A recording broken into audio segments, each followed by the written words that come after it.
Normal sınıflandırmada gagalı hayvanlar yumurtlarlar ve yavrularını emzirmezler. Aynı şekilde memeli hayvanlar da yumurtlamazlar.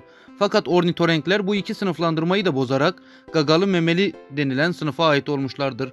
Ornitorenkler ördek gagasına, kunduz kuyruğuna ve paletli ayaklara sahip yarı deniz memelileridir. 1977 yılında keşfedilmiştir.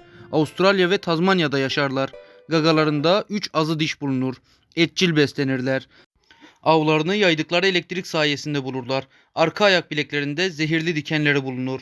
Tek bir canlıda bu kadar fazla özellik bulunması ornitorenkleri dikkat çekici ve ilginç hayvanlar haline getirmiştir.